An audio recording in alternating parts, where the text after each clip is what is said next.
Hey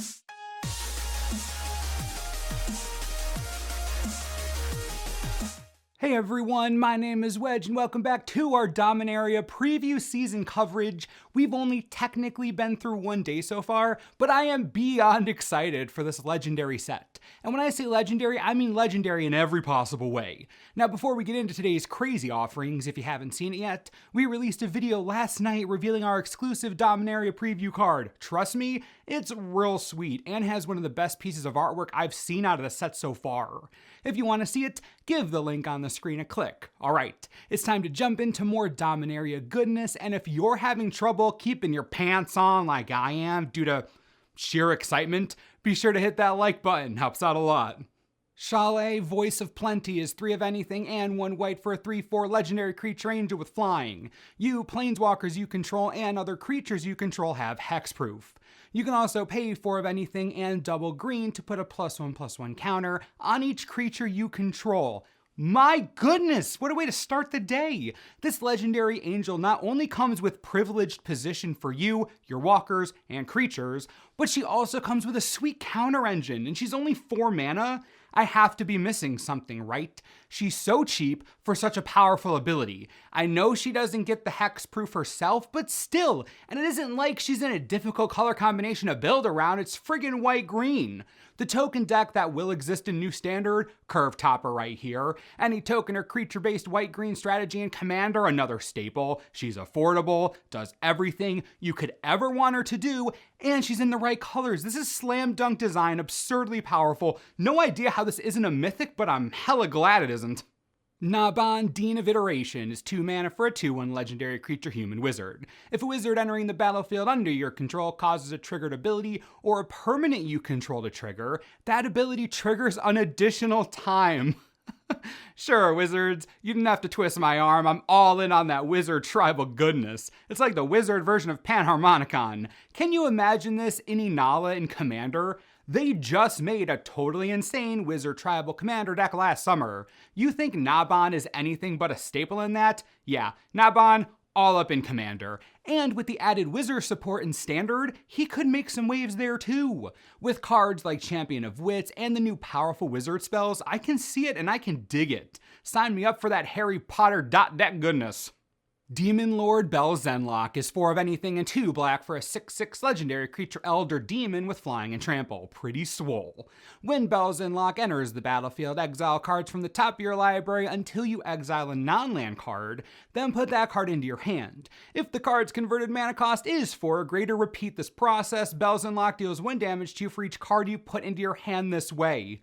First things first, Elder Demon? Yes, I am there. I want more Elder Demons with a crazy awesome creature type. Second, this card's hilarious. That's a lot of text, but basically what you're doing is putting the top card of your library into your hand for 1 life as long as it isn't a land. If that card happens to be 4 mana or greater, you just keep doing it. From an analytical standpoint, a card like this is difficult to work with. 6 mana for a 6/6 with 2 relevant keywords is good, and that trigger will probably get you at least 1 card most of the time. Of course, if you put this into some black controller mid-range shell that has a lot of 4 mana cost cards or higher, this becomes like a roulette wheel. How many cards deep are you going to go? Best part, you don't get to choose. You keep drawing if they're 4 mana spells or higher. You could kill yourself. Leave it to the Elder Demon to take control. Love the design here. I would love to see him in some type of controller mid-range shell as a curve topper, but we'll see. Holy crap, someone hold me, it's Yawgmoth. Aw geez, I'm shaking in my boots. Yawgmoth's Vile Offering is 5 mana for a legendary sorcery. Put up to 1 target creature or planeswalker card from a graveyard onto the battlefield under your control. Destroy up to 1 target creature or planeswalker, exile the offering. I knew when we were coming back to Dominaria, there'd be a chance we'd see a Yawgmoth-related card, and it did not disappoint. There are a few things I have to freak out about here. First, that's Gerard in the picture holding Urza's head.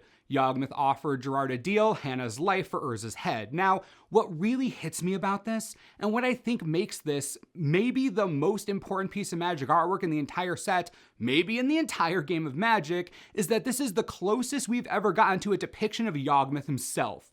Way back when he was a god, more powerful than a god really, truly a being that exceeded understanding. I'm honestly near speechless right now. This is the nostalgia of my entire childhood coming back to hit me right in the face. I think this is the most impactful piece of art I've ever seen as someone who grew up with Dominaria. I think I need a second. Just look at that. Wow. Jaya's Immolating Inferno is X and double red for a legendary sorcery. The Inferno deals X damage to each of up to 3 targets. The quintessential fire mage does not disappoint. Jaya has always had powerful flames, and the Inferno here is no different. It's especially hot. It is a legendary sorcery, so that limits its usability, but discount Fireball for days. You get to just blast 3 targets away. Could be creatures, could be planeswalkers, could be players. There's a lot of flexibility here, and it's balanced by the legendary sorcery clause. I love the card, the art's insane. I expect this to see more play in Commander than anywhere else, where it's pretty easy to get a legendary creature on the board when you need it.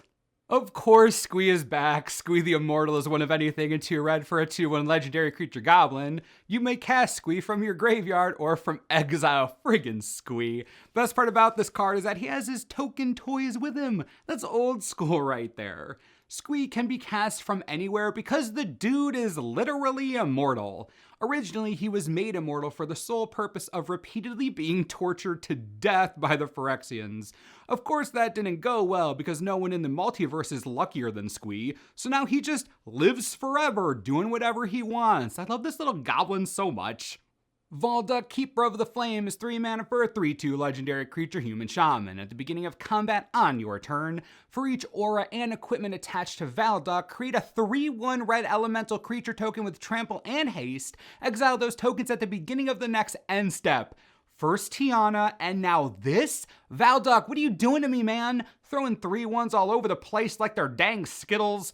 I did not expect this much obvious equipment support out of this set for Commander, but with this, Tiana, and our Minotaur friends, Boros is looking better and better by the second. I can't be the only one who is excited that Boros finally gets Commander cards that aren't just swing, swing, swing, swing. I'm loving the direction here.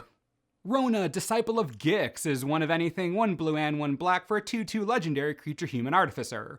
When Rona enters the battlefield, you may exile target historic card from your graveyard. You may cast non-land cards exiled with Rona. You can also pay 4 mana and tap Rona to exile the top card of your library. Holy crap, a Disciple of Gix? Like, that Gix, the Gix that was basically around for everything that happened on Dominaria. Now this is a throwback if I've ever seen one. The fact that anyone alive even knows the name Gix makes me giddy beyond reason. He was around for the Thran War, he was around for the Brothers War, the dude got around. He was against Yawgmoth, on Yawgmoth's side. The story behind Gix is pretty killer. Before I nerd out too much though, Rona is a decent creature.